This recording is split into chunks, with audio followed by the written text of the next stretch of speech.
جی ناظرین، اب وقت ہوا ہے رمضان کا پیغام سمجھنے کا کہ رمضان المبارک ہمیں کیا پیغام دیتا ہے، اور آپ کو پتہ ہے کہ رمضان کے پیغام کے بارے میں شجاع الدین شیخ سے بہتر کون بتا سکتا ہے، لہٰذا چلتے ہیں شجاع الدین شیخ صاحب کی جانب اور دیکھتے ہیں پیغام رمضان۔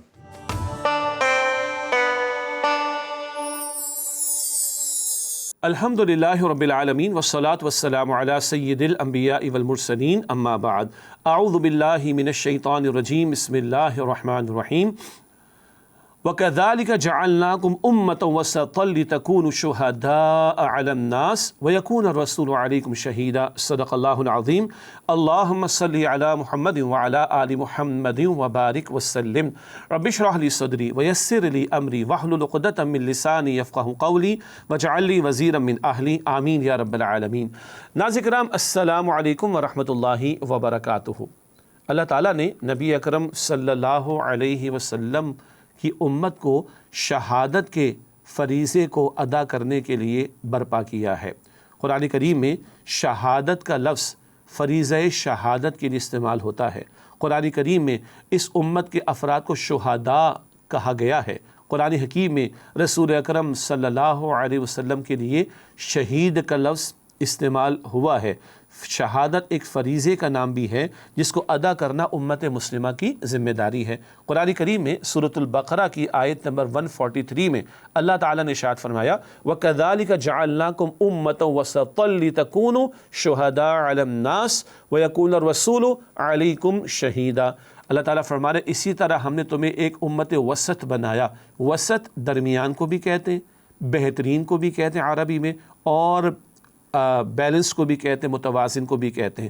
تو یہ امت درمیان میں ہے، ابھی ذکر ہو جائے گا۔ یہ امت بہترین بھی ہے، اور یہ امت افراط اور تفریط یعنی ایکسٹریم سے بچی ہوئی ہے اور بیلنسڈ سطح پر ہے، فکر کے اعتبار سے اور فلسفے کے اعتبار سے، دینی تعلیم کے اعتبار سے۔ بہرحال بتایا جا رہا ہے البقرہ آیت نمبر 143 میں، ہم نے اے مسلمانوں تم ایک درمیانی امت بنایا تاکہ تم لوگوں پر اللہ کے دین کے گواہ بنو۔ شہداء علی الناس، تم لوگوں پر شہداء، شہید کی جمع شہداء، تم لوگوں پر شہداء ہو جاؤ، گواہی دینے والے۔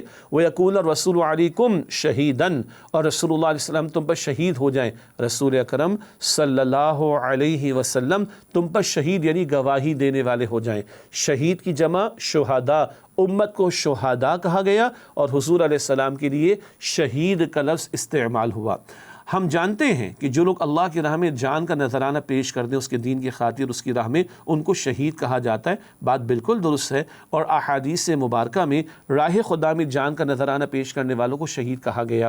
البتہ قرآن حکیم میں راہ خدا میں جان کا نذرانہ پیش کرنے والوں کے لیے قتل کا لفظ بھی استعمال ہوا ہے۔ مثلا سورۃ البقرہ کی آیت 154 مشہور ہے، وہاں ذکر آیا وَلَا تَقُولُوا لِمَن يُقْتَلُ فِي سَبِيلِ اللَّهِ أَمْوَاتٌ، اور جو لوگ اللہ کی راہ میں قتل یعنی شہید کر دیے جائیں انہیں مردہ مت کہو، بل احیاء، بلکہ وہ زندہ ہے، وَلَٰكِن لَا تَشْعُرُونَ، مگر تمہیں ان کی زندگی کا شعور نہیں ہے۔ تو قرآن حکیم میں راہ خدا میں جان کا نذرانہ پیش کرنے والوں کے لیے قتل، یقتل، یہ الفاظ استعمال ہوئے ہیں۔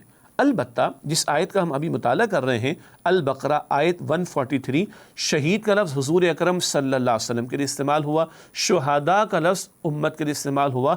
اس کو میں عرض کر رہا ہوں، یہ شہادت، یہ فریضہ شہادت کا نام ہے۔ مثال کے طور پر ہم دوسرا کلمہ معروف ہے نا پڑھتے ہیں، اشہد ان لا الہ الا اللہ، کیا ترجمہ کرتے ہیں؟ میں قتل ہوتا ہوں کہ اللہ کے سوا کوئی معبود نہیں، کبھی بھی یہ ترجمہ نہیں کیا ہم نے۔ ہم کیا ترجمہ کرتے ہیں؟ میں گواہی دیتا ہوں کہ اللہ کے سوا کوئی معبود نہیں، لا شریک لہ، اس کا کوئی شریک نہیں، واشہد ان محمدا عبدہ ورسولہ، اور میں گواہی دیتا ہوں، یہی ترجمہ کرتے ہیں نا، میں گواہی دیتا ہوں کہ محمد صلی اللہ علیہ وسلم اللہ کے بندے اور اس کے رسول ہیں۔ تو یہ فریضہ شہادت، اللہ کے دین کی گواہی پیش کرنا۔ رسول اکرم علیہ السلام نے اپنی زبان مبارک سے اللہ کا کلام بھی ہمیں پہنچایا اور اپنے ارشادات کے ذریعے دین کی تعلیم ہم تک پہنچائی، اپنے قول سے حضور نے دین کی گواہی دی، اللہ کے رسول نے اپنے ذاتی عمل و کردار سے دین کی گواہی دی، اللہ تعالیٰ نے نماز کا حکم دیا، حضور نے طریقہ سکھایا صلی اللہ علیہ وسلم، اللہ تعالیٰ نے حج کے فریضے کو عائد کیا صاحب استطاعت لوگوں پر، حضور نے حج کے مناسک ہمیں سکھائے، تو اپنے عمل سے حضور نے اللہ کے دین کی گواہی دی۔ اس سے آگے بڑھ کر اللہ کے رسول علیہ السلام نے ایک 23 برس کی انقلابی جد و جہد برپا فرمائی، ایک جماعت تیار کی، انقلابی جماعت، اور باطل کے مقابلے میں اس کو کھڑا کیا۔ بدر سے مار کے شروع ہوتے اور فتح مکہ پر، عرب کی زمین پر اللہ کا دین غالب ہوتا ہے، اور غزوہ تبوک سے بیرون عرب بھی اللہ کے نبی علیہ السلام نے پیش قدمی فرمائی ہے، اور تاکہ پوری زمین پر اللہ کا دین غالب اور قائم ہو، یہ مشن ہے رسول اکرم صلی اللہ علیہ وسلم کا۔ تو حضور نے اپنے قول سے گواہی دی، اپنے کردار سے گواہی دی، اور ایک اجتماعی جد و جہد کے ذریعے اللہ کے دین کو غالب و قائم کر کے دین کی گواہی پیش کی۔ ختم نبوت کے بعد آج یہ ذمہ داری ہمارے کاندھوں پر، اب فریضہ شہادت ہم نے انجام دینا ہے۔ حضور نے ہم تک پہنچا دی، ہم نے آگے پہنچانا ہے، ہم درمیان میں ہو گئے، ہمیں لوگوں پر گواہی پیش کرنی ہے اللہ کے دین کی، اور حضور نے ہم تک پہنچا دی، ہم تک حضور کے ذریعے پہنچ گیا صلی اللہ علیہ وسلم۔ وقت فرصت ہے، کہاں کام ابھی باقی ہے، نور توحید کا اتمام ابھی باقی ہے، اور یہ ذمہ داری ہماری ہے آج اللہ کے اس دین پر عمل اور اس کی دعوت دینا اور اس کے دفاع کی جد و جہد کرنا ہماری ذمہ داری۔ قول سے بھی پہنچانا ہے، کردار سے بھی پہنچانا ہے۔ بڑی بھاری بات آ گئی، کردار سے کیا پہنچا رہے آج ہم سب کو پتہ ہے، میجورٹی آف دی کیسز کے اندر حدیث مبارک میں آتا ہے مومن وہ جسے دیکھ کر اللہ یاد آئے، جامع ترمذی کی روایت۔ ہمارے ایٹیٹیوڈ کو، ہمارے کنڈکٹ کو، ہمارے طرز عمل کو، ہمارے معاملات کو، ہمارے رویوں کو دیکھ کر لوگوں کو اللہ یاد آتا ہے، کوشچن ہے بہت بڑا۔ تو ہمیں اپنے قول سے گواہی دینی ہے، اپنے عمل سے گواہی دینی اللہ کے دین کی، اور اللہ کے دین کو غالب کر کے اس کی جد و جہد کر کے دنیا کے سامنے پریزنٹ کرنا، یہ اللہ کا دین ہے، یہ پریکٹیکل ہے، یہ قابل عمل ہے۔ اس کے لیے ہم نے پاکستان حاصل کیا تھا تاکہ دنیا کے سامنے بقول قائد اعظم اسلام کا عملی نمونہ رکھیں، بقول اقبال اسلام کی صحیح تصویر انسانیت کے سامنے پریزنٹ کر دیں۔ یہ فریضہ شہادت ہم نے ادا کرنا ہے، جس کی ذمہ داری میرے اور آپ کے کاندھوں پر ہے۔ اور سچی بات، امتی وہی کہلائے گا جو فریضہ شہادت کو انجام دے گا، حضور صلی اللہ علیہ وسلم کی پیروی کرتے ہوئے۔ اللہ اس فریضے کو ادا کرنے کی مجھے، آپ کو، ہم سب کو توفیق عطا فرمائے، آمین یا رب العالمین۔ وآخر دعوانا ان الحمد للہ رب العالمین، والسلام علیکم ورحمۃ اللہ وبرکاتہ۔ جی ناظرین، ہماری سحر ٹرانسمیشن کا وقت یہاں ختم ہوا چاہتا ہے۔ آج 23ویں شب تھی، اور جو کہ اب اپنے اختتام کو پہنچنے جا رہی ہے۔ اللہ تعالیٰ سے گڑ گڑا کر دعا کیجئے، مغفرت چاہیے، اور اللہ تعالیٰ سے ہم سب بھی دعا کرتے ہیں کہ اللہ تعالیٰ اس طاق رات کی جو رحمتیں ہیں، برکتیں ہیں، وہ ہم سب پر نازل کرے۔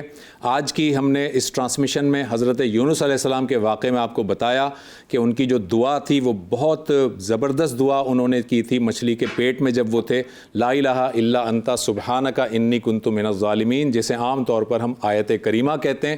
اس کا ورد کریں اور اللہ تعالیٰ سے مغفرت چاہیں۔